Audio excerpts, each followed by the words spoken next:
Siap coy, balik lagi dengerin bacotan merdu dari anime. Kali ini kita bakal bahas anime yang sering kalian request nih, Sakamoto Days. Nyeritain seorang pembunuh bayaran yang pensiun, soalnya dia ini suami takut istri. Tapi masa pensiunnya nggak tenang nih, karena apa hayo? Jadi nggak usah lama-lama, daripada penasaran kita masuk ke ceritanya aja coy. Tapi sebelum itu kayak biasa kalian bisa like, komen, dan subrek channel ini biar anime nggak buncit kayak Mamang Sakamoto. Jangan lupa merchandise kalian check out ya, link ada di bio. Let's go.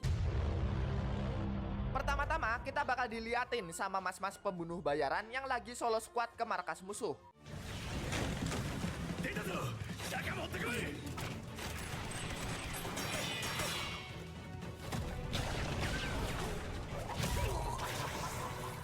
Kenalin, mas-mas ini namanya Mamang Sakamoto, seorang pembunuh bayaran legendaris yang ditakuti sama semua gangster. Tapi kehidupannya berubah nih setelah ketemu cewek yang namanya Aoi.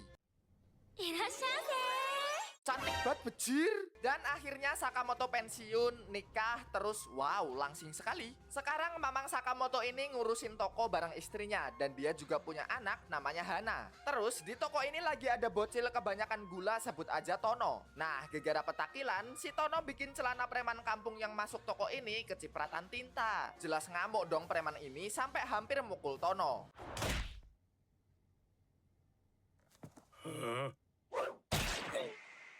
Untung imajinasi doang. Terus tahu-tahu muncul mas-mas pirang namanya Shin. Dia ini seorang pembunuh bayaran.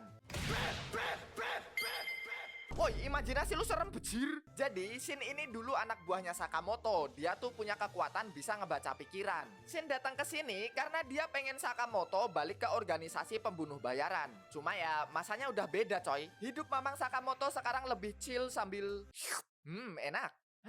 Jadi gini bang. No smoking goblok. WD, gempal bukan sembarang gempal coy. Mantan pembunuh bayaran legendaris nih bos. Terus tiba-tiba ada bakul koran minta tolong ke Mamang Sakamoto. Tolong potongin ya bang. Cing cing cing cing cing. Bolanya cuma satu bang. Tada, Mas Sakamoto, anak saya susah makan nih. Kenapa jadi gini bejir? Walaupun Shin udah lihat sendiri kalau Sakamoto tuh sekarang rakyat biasa, cuma dia masih nggak percaya. Dia bahkan masih kagum, walaupun sekarang jadi gendut, Sakamoto tetap keren dan satset kayak dulu. Panutan gue keren bet bejir. Mobil goyang adek jangan lihat. Terus Shin ditelepon bosnya nih, dan ternyata Shin tuh disuruh bosnya ngebujuk Sakamoto jadi pembunuh bayaran lagi. Shin laporan lah, kayaknya Sakamoto tuh nggak mau balik jadi pembunuh bayaran lagi deh. Cuma bosnya bilang siapapun yang keluar dari geng bakalan dibunuh. Nah ini Shin dikasih tugas buat ngebunuh Sakamoto. Jadi mau nggak mau ya Shin harus ngejalanin tugas buat ngebunuh panutannya ini. Besoknya Shin berangkat buat nyelesain misinya. Setelah sampai di toko Sakamoto,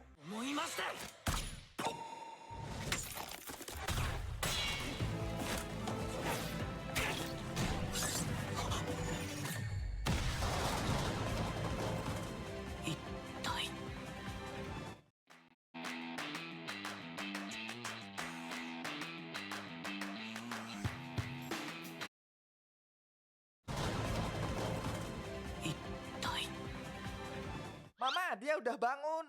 Udah melek anak anjing. Abis pertarungan tadi, ternyata Shin dirawat di rumah Sakamoto coy. Nggak cuma itu, dia bahkan diajak makan bareng. Nah, dari sini Shin tuh ngerasain suasana keluarga yang harmonis. Bahkan dia nggak pernah sekalipun ngerasain hal ini selama kerja di organisasinya. Jadi dia tahu deh alasan Sakamoto nggak mau balik jadi pembunuh bayaran. Terus Shin pamit sama Sakamoto buat balik. Dan sadar sampai detik ini Shin tuh bukan tandingannya Sakamoto. Sekarang Shin balik ke markas. Dia langsung minta ke bosnya buat ngebiarin Sakamoto hidup. Bahkan dia rela mati demi nebus kesalahan karena hampir ngebunuh panutannya sendiri. Bosnya sih oke-oke aja sama keputusan Shin. Cuma Shin kan bisa ngebaca pikiran nih. Shin jadi tahu walaupun dia mati, bosnya nih tetap bakal ngebunuh Sakamoto. Karena bosnya nggak bisa dipercaya ya, akhirnya Shin nge-solo semua pasukan yang ada di sini. Nah, pertarungan ini ternyata didengar sama Mamang Sakamoto yang bikin dia ngebuka ruangan rahasia yang walalala full item anjay. Tapi yang diambil cuma tembakan listrik. Anjing. Balik ke Shin yang lagi solo squad, walaupun tadinya gampang karena dia bisa ngebaca pikiran musuh, cuma kalau ngelawan CRT gini ya ngap-ngapan bos. Akhirnya dia ke pojok dan bakal di-end sama musuh. Ahai, Mamang Sakamoto datang nih buat nolongin anak buahnya.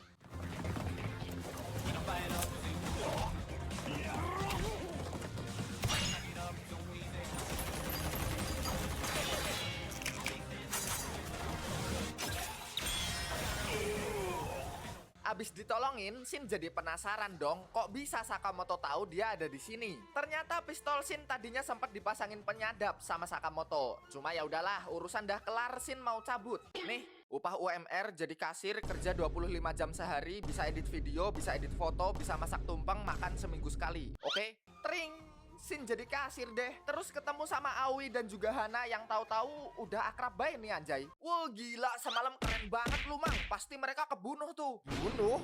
Ayang jadi pembunuh lagi kamu? Enggak. Lah, bukannya kemarin dibunuh semua Mang? Gak mati anjing. Ingat ya, kalau ngebunuh lagi kita cerai. Oke. Kenapa sih Mang? Woi, pikiran lu yang bener bae, Mang. Ya udahlah, biarkan mereka ngurus rumah tangga mereka sendiri. Mending kita ke sebuah kampung Cina di mana Mamang Sakamoto ini mau beli bakpao kesukaan istri dan anaknya. Nah, tahu-tahu ada cewek yang loncat dari gedung terus nibanin Sakamoto dan bikin bakpaonya penyet. Cuma bakpao penyet ntar dulu. Cewek ini dulu nih. Dia namanya Lu Xiaotang dan lagi dikejar sama mafia. Kayaknya lu ini lu siapa?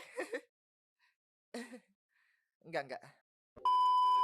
Aneh cok, kita panggil Xiaotang aja lah ya. Dan kayaknya Xiaotang ini bukan cewek biasa, soalnya dia jago berantem. Tapi sayangnya nih cewek ketangkep dan mau dibunuh.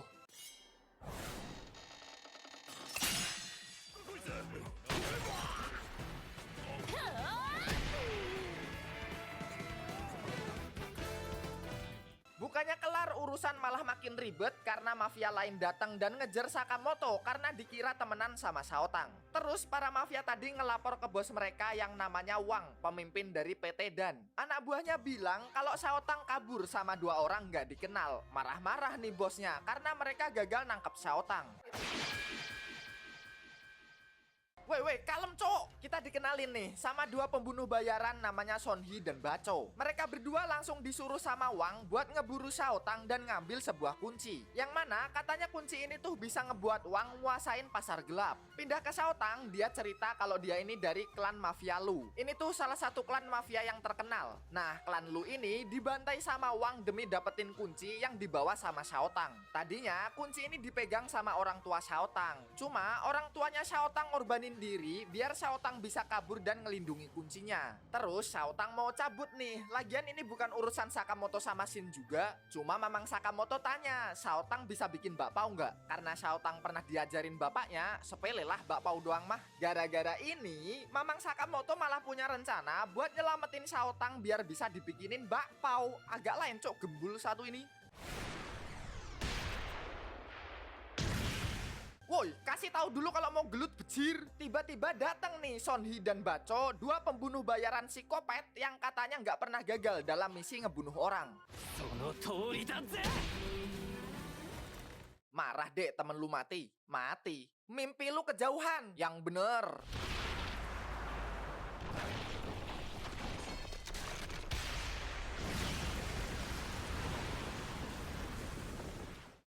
Keren banget anjrit. Terus Sonhi nih maksa biar Xiaotang nyerahin kuncinya. Cuma ya jelas kagak bakal mau dong. Kemarin bapak lu juga ngomong gitu dek. Wah ngamuk dong Xiaotang kalau bawa-bawa orang tuanya yang udah mereka bunuh. Kalem lur. Xiaotang nih kebawa emosi soalnya orang tuanya mati demi ngelindungi kunci ini. Malah diejek sama Sonhi. Apalagi Brankas ini tuh nyimpan semua harapan leluhurnya Xiaotang. Ngelihat hal ini, Xiaotang jadi tanya, kenapa Sakamoto rela ngebahayain diri gini demi ngelindungi Xiaotang. Jadi flashback deh, di masa waktu Sakamoto kencan sama Aoi. Sakamoto nih ketemuan sambil berdarah-darah karena abis ngelakuin misi. Cuma Aoi berkali-kali bilang dia nggak mau kalau Sakamoto terus-terusan jadi pembunuh. Karena Sakamoto nggak mau berubah, jadinya ya terjunlah bodoh.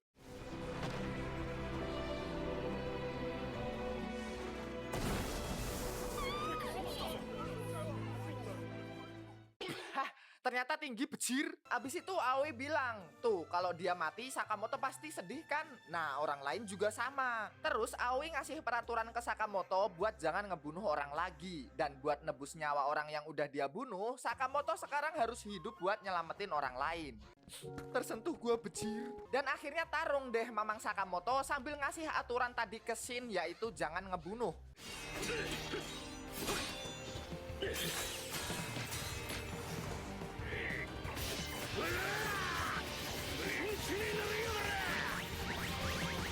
Aduh, keseleo anjing. Oh, pakai koyo bang. Karena Sakamoto Blast nggak kesentuh, Sonhi sama Baco ngeluarin serangan gabungan nih. Tapi yang ada malah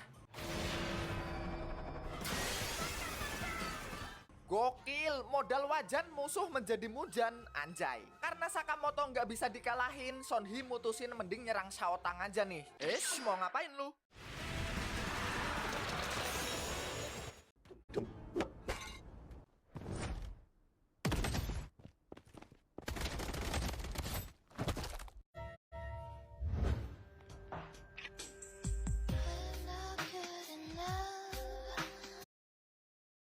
Ngapain lu?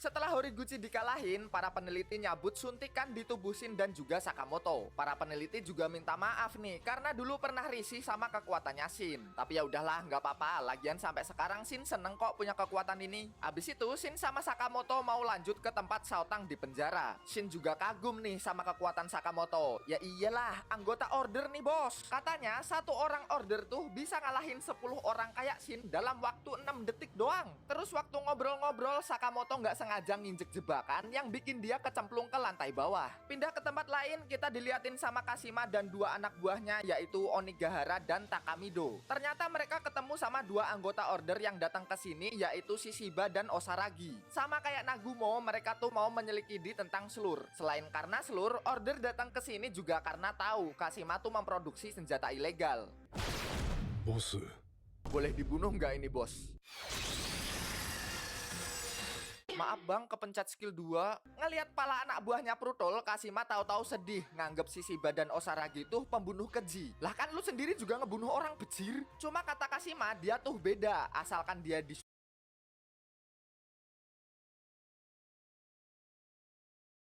Kashima tuh ngeaktifin sistem dimana kalau mereka ketahuan, tempat ini bakal diledakin biar nggak ada barang bukti. Dan dalam 20 menit lagi, tempat ini bakalan hancur. 20 menit? Kelamaan bos, 5 menit juga kelar lu. Wede, suka nih kalau begini. Kashima bilang, nggak mungkin Sakamoto bisa ngalahin tubuh Kashima yang udah dimodif full senjata ini. Tapi, Sakamoto juga punya senjata lain, yaitu, wow, mantep banget senjatanya.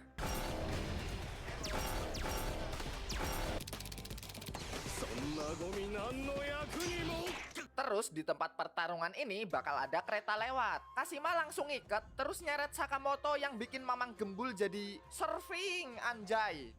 Bosen banget nih jadi masinis. Tawuran ngapa tawuran?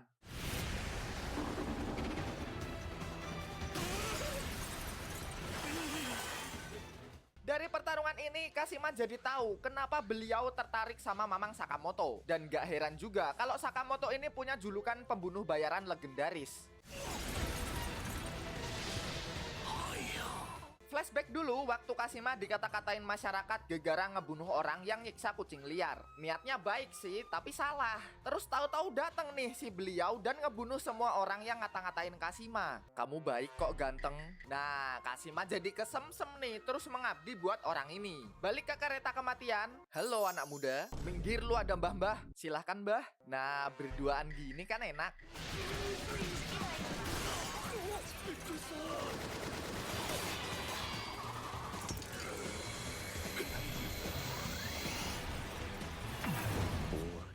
Akhirnya bisa kabur gue, cowok. Kabur? Yang bener aja, bro. Minggir lu. Wits.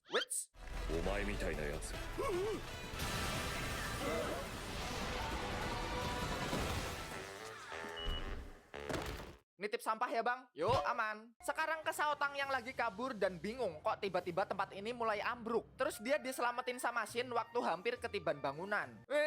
Shin, maafin gue please. Shin di sini juga ikutan minta maaf coy karena udah kasar ke Saotang. Gak lama kemudian Shin ketemu nih sama Asakura. Agak canggung sih pertemuannya. Cuma mereka nggak bisa lama-lama karena 10 menit lagi tempat ini bakalan ambruk. Dengan kekuatan ngebaca pikirannya, Shin ngebagi kelompok buat nyelamatin orang-orang yang ada di ruang